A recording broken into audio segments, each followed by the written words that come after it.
dengan doa itu adalah hakikat. Formatnya dilaksanakan di mana dan kapan itu. Oleh karena itu tidak ada masalah itu. Kemudian yang kedua apa itu? Oh, ma min mubahin illa wa yutruku bihi haramum. Al-Ka'bi mengatakan bahwa kitab Jam'ul Jawami mengatakan bahwa al-mubahu laisa biwajibin. Ini pernyataan aneh kan. Barang mubah itu adalah tidak wajib. Ya, siapa yang akan mengatakan orang mubah yang mubah, wajib itu wajib. Para hadirin sekalian, wajib itu apa? Wajib itu adalah perkara sesuatu yang boleh dilakukan tapi tidak boleh ditinggalkan. Ya kan?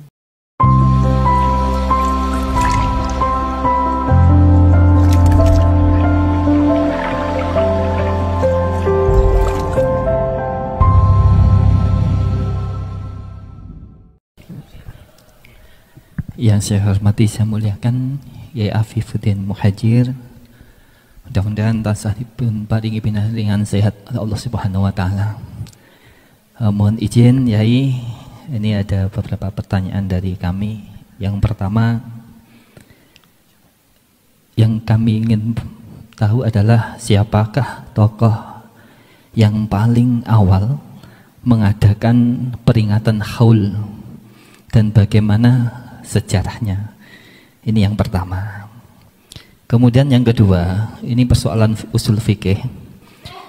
Dalam persoalan usul fikih sederhana di masyarakat, namun penting untuk dibahas bagaimana yang disampaikan oleh Al-Imam Al-Ka'bi. Beliau menyampaikan dalam satu makalahnya, ma min mubahin ilawa yatahaqqaqu bihi tarku haramin ma.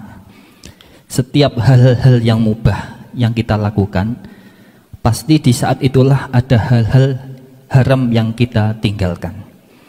Nah, apakah pernyataan dari Al-Ka'bi ini bersifat mutlak? Artinya apa? Seseorang melakukan hal-hal mubah yang tidak ada kaitannya sama sekali dengan akhirat, apakah pasti dapat pahala? Berarti kan asal tidak maksiat, berarti dia telah melakukan ketaatan berupa meninggalkan yang haram.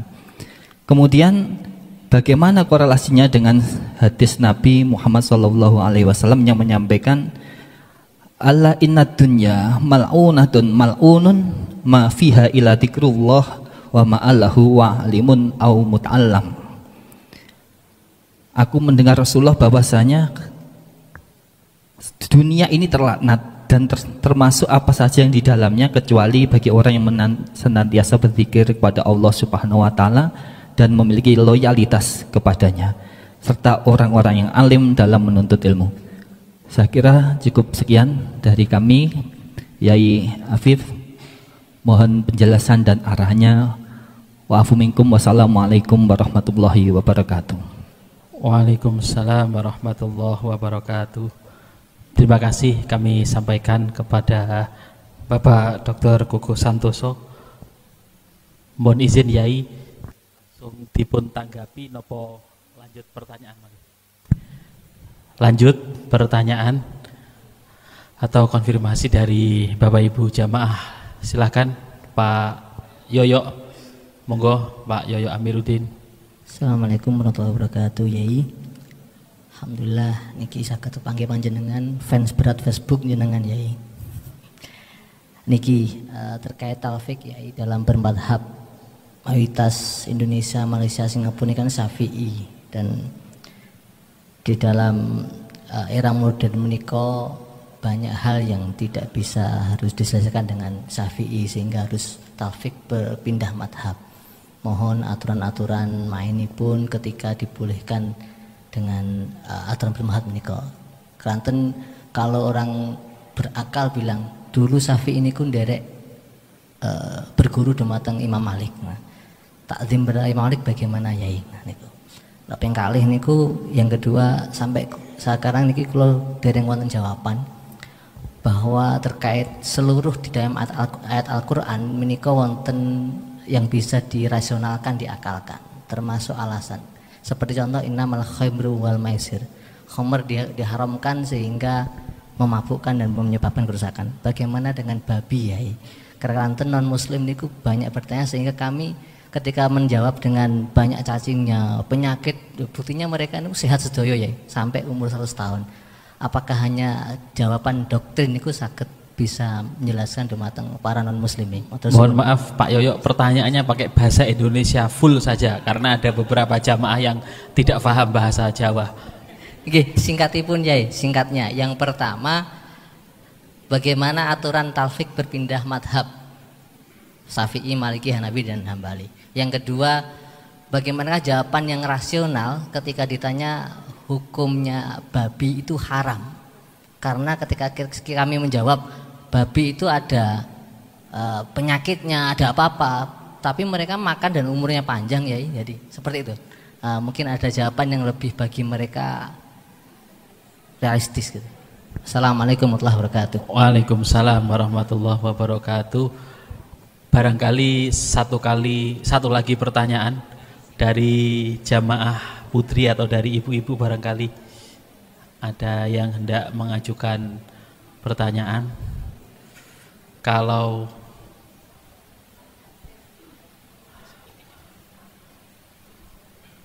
tidak ada nampaknya dari ibu-ibu, barangkali dari bapak-bapak masih ada. Kami persilahkan satu penanya lagi. Monggo.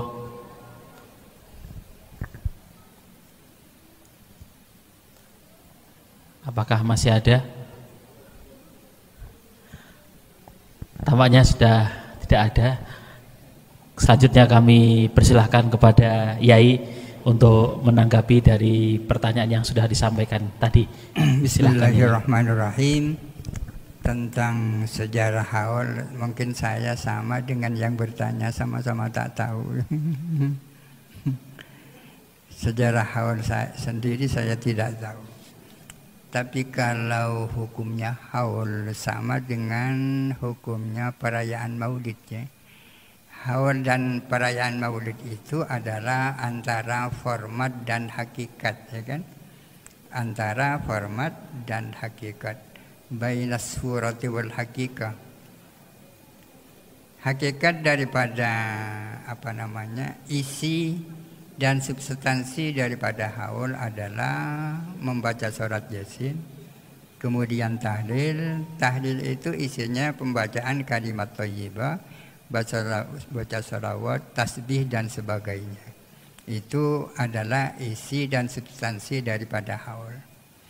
Kemudian formatnya terkait dengan waktu dan tempat, kapan dilaksanakan dan di mana itu dilaksanakan, itu kan format.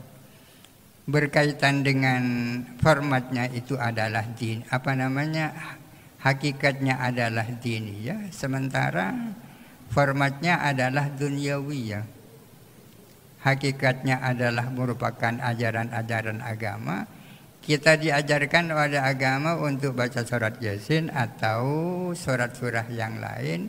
Diajarkan agar supaya banyak membaca la ilaha illallah, salawat, tasbih, tahlil dan tahmid dan seterusnya. Kemudian ditutup dengan doa. Itu adalah substansi. Tidak ada masalah. Soal format dan kemasan itu adalah duniawi. Tidak ada kaitannya dengan persoalan agama. Sama dengan sama dengan perayaan Maulid. Perayaan Maulid itu substansinya adalah membaca Al-Qur'an, membaca salawat Nabi, mau'izah hasanah, ada sedekah sekedarnya, kemudian ditutup dengan doa. Itu adalah hakikat. Formatnya dilaksanakan di mana dan kapan itu. Oleh karena itu tidak ada masalah itu. Kemudian yang kedua apa itu? Ma min mubahin illa wa yutruku bihi haramum. Al-Ka'bi mengatakan bahwa kitab Jam'ul Jawami mengatakan bahwa al-mubahu laisa biwajibin. Ini pernyataan aneh kan. Barang mubah itu adalah tidak wajib. Ya, siapa yang akan mengatakan orang mubah yang mubah wajib itu wajib? Para hadirin sekalian, wajib itu apa? Wajib itu adalah perkara sesuatu yang boleh dilakukan tapi tidak boleh ditinggalkan. Ya kan? Wajib itu adalah sesuatu yang boleh dilakukan akan tetapi tidak boleh ditinggalkan. Itu namanya wajib. Al-Ka'bi mengatakan bahwa tidak ada satu barang mubah pun akan melainkan pasti dengan mubah itu terwujudlah orang meninggalkan barang haram. Oleh karena itu dia mengatakan bahwa al-mubahu wajibun. Mubah itu adalah wajib. Kenapa kok mubah itu wajib? Karena dengan melakukan barang mubah tertinggallah barang haram. Ya. Katakanlah perzinaan. Perzinaan itu akan terhindar jikalau kita tetap berada di sini, tak kemana-mana. Bukankah berada di sini itu adalah mubah, ya kan? Dengan sebab ada di sini, seseorang tidak berzina. Padahal tetap di sini itu adalah mubah, berarti mubah itu wajib, ya kan? itu katanya Al-Ka'bi dari kalangan Mu'tazilah. Itu persoalan ruwat usul fikih itu kan, ya. Kemudian ad-dunya mal'unatun illa dzikrullahi dan seterusnya. Dunia ini ada dilaknat. Dilaknat tiap-tiap sesuatu yang ada di dalam dunia. Yang tak dilaknat kecuali zikir kepada Allah dan sebagainya. Ini berkaitan dengan sabda Nabi bahwa ad-dunya mazra'atul akhirah. Bahwa dunia ini adalah ladang akhirat. Artinya nasib seseorang di akhirat tergantung apa yang ia lakukan di dunia. Artinya hendaklah dunia ini dimanfaatkan dengan digunakan sebaik-baiknya.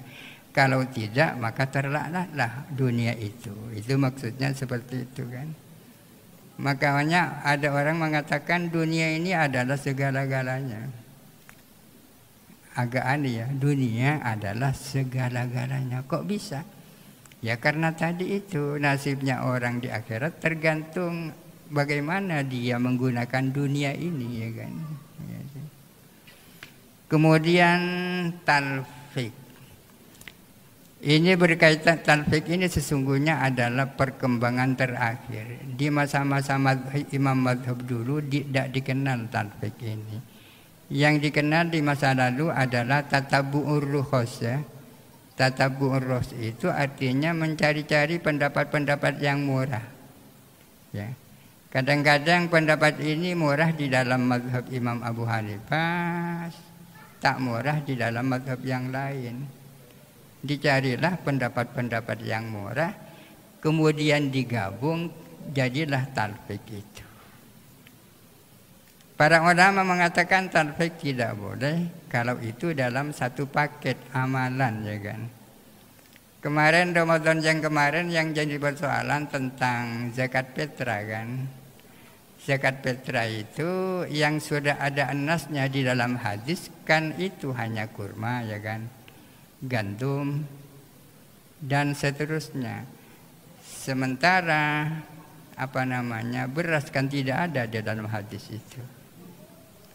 Di dalam mazhab Imam Abu Hanifah tidak boleh orang berzakat fitrah kecuali dengan apa yang sudah ada di dalam hadis. Ya kurma dan sebagainya, berarti beras berarti tidak cukup, ya kan? Tak cukup. Akan tetapi dalam sisi yang lain Imam Abu Hanifah membolehkan berzakat fitrah pakai uang, ya kan, pakai uang. Di dalam mazhab Syafi'i membolehkan zakat pakai beras. Di sisi yang lain tidak boleh menggunakan uang, ya kan. Pertanyaannya bagaimana kalau zakat fitrah pakai uang dengan harga beras, ya kan? Bukan dengan harga kurma gitu. Tentang bolehnya pakai uang ikut Imam Abu Hanifah, tentang bolehnya pakai beras mengikuti mazhab Syafi'i. Itu namanya tatabu'ur rukhas. Jalan keluarnya seperti ini. Dalam persoalan bolehnya pakai beras kita tidak bertaklid, akan tetapi ijtihad sendiri, ya kan. ijtihad sendiri, berarti yang ikut hanya dalam soal bolehnya pakai uang. Berarti tidak memadukan antara dua pendapat, karena yang satu pendapat sendiri, pendapat sendiri. Kok bisa mengatakan beras itu boleh? Pertanyaannya seperti ini, bagaimana kalau orang Indonesia berzakat fitrah pakai kurma? Ya. Kurma. Siapa yang mau, yang punya kepentingan dengan kurma? Paling-paling hanya untuk takjil, ya kan. Sudah barang tentu lebih senang pakai beras daripada dikasih kurma. Itu logikanya seperti itu. Kemudian babi itu haram, ya kan? Bahwa babi itu haram adalah mansus, sudah ada nasnya di dalam Al-Quran dan As-Sunnah, kan.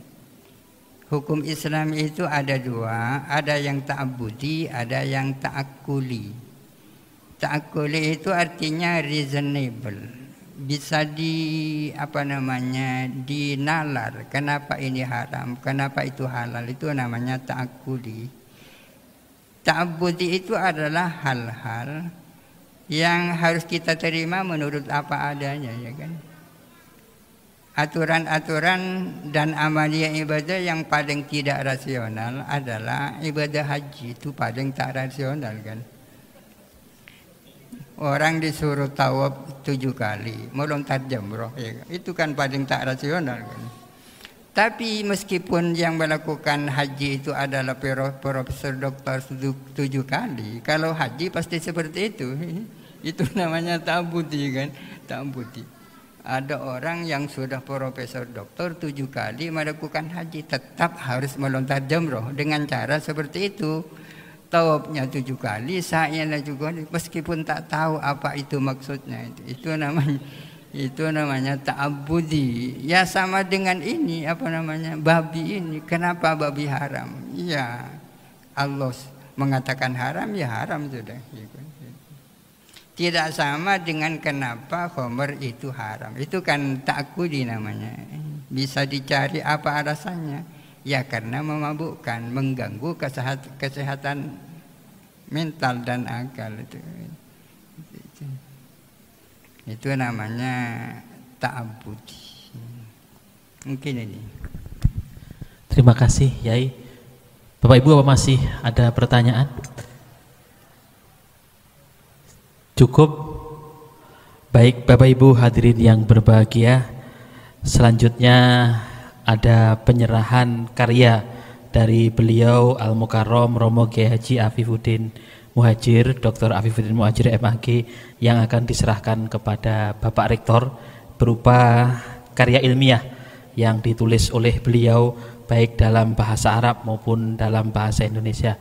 Oleh karena itu kami mohon berkenan maju ke depan Bapak Rektor didampingi dengan seluruh unsur yayasan dan juga para wakil rektor dan juga beliau Al-Mukarram Romo Kiai Haji